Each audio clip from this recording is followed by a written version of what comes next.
riba dengan semua bentuk turunan-turunannya. Dengan semua bentuk turunan-turunannya.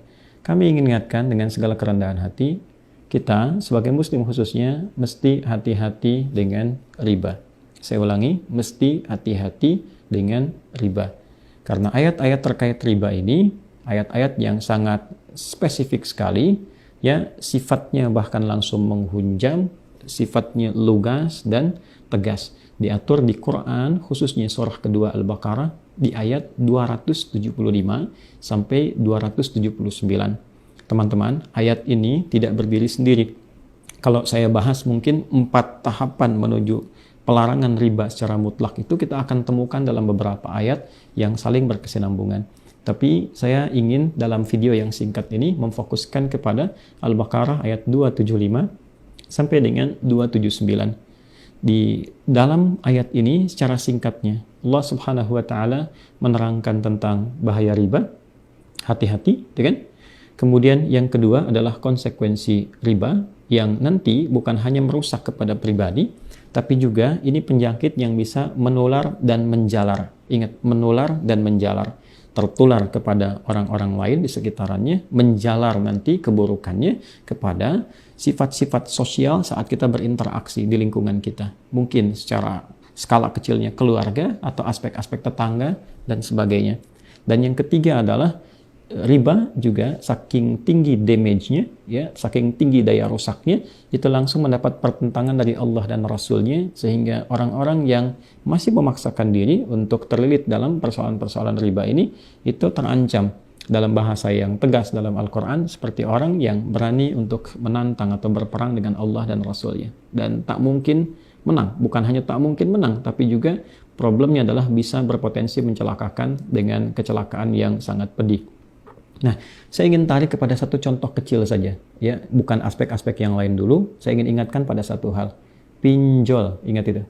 Saya ulangi, pinjol, pinjaman online, itu termasuk riba. Dan ini ribanya adalah riba paling komprehensif, riba paling kompleks yang memang mencakup semua bagian-bagian unsur riba. Baik ya, dari mulai awalnya, dari mulai perjanjiannya, dari mulai penambahannya, dan unsur-unsur mafsadat yang merugikannya terekam jelas semua keterangan Al-Quran, itu runut dan runtut semua konsekuensinya ada di situ. Ya, hati-hati betul dari mulai meminjam, walaupun sekarang semakin berkembang, cukup dengan tanda pengenal, cukup dengan jaminan teman-teman, tanpa sadar jaminan teman-teman itu adalah jangkar pertama yang menjalarkan dan menularkan penyakit riba itu. Ketika seseorang menjaminkan temannya, ya, baik sepengetahuan atau tanpa sepengetahuannya, itu terkoneksikan. Boleh jadi dengan itu kemudian yang lainnya juga ikut terpancing atau mungkin juga ikut tertarik, sehingga dengan itu penyakit ini bukan hanya, mohon maaf, bisa dilakukan oleh orang yang meminjam secara online ini, ya, yang dia terikat langsung, tapi berpotensi mengajak kepada yang lain-lainnya.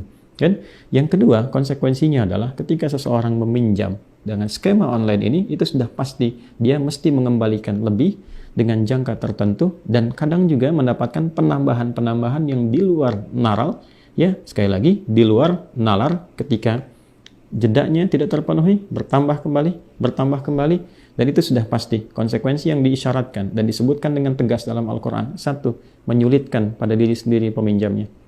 Kedua, akan berpotensi, ini menyulitkan, ini jelas kalimatnya, sampai-sampai bahasanya itu, ya, di Al-Quran dieksplisitkan sebagai seperti seseorang yang sedang kerasukan setan. Ini bahasa kiasan, ya, yang sangat tinggi, majas yang sangat tinggi, ya, untuk memberikan kesan bahwa gelisah, ketakutan, ya, kemudian juga bingung, linglung, meracau, persis seperti orang yang, ya, diwarnai dalam kegelapan hidup. Itu gambarannya. Jadi maksudnya jika Anda memutuskan masuk ke wilayah itu, maka sesungguhnya Anda sedang masuk ke wilayah gelap, ya, yang memungkinkan Anda banyak gelisahnya dibandingkan dengan tenangnya, tekanannya lebih banyak, sehingga boleh jadi berpotensi menambah damage ke keluarga, harta tidak akan berkah, ya, berpotensi nanti banyak perselisihan terjadi di rumah tangga, kemudian juga menjalar, tutup lubang, gali lubang, tutup lubang. Ini berbahaya sekali.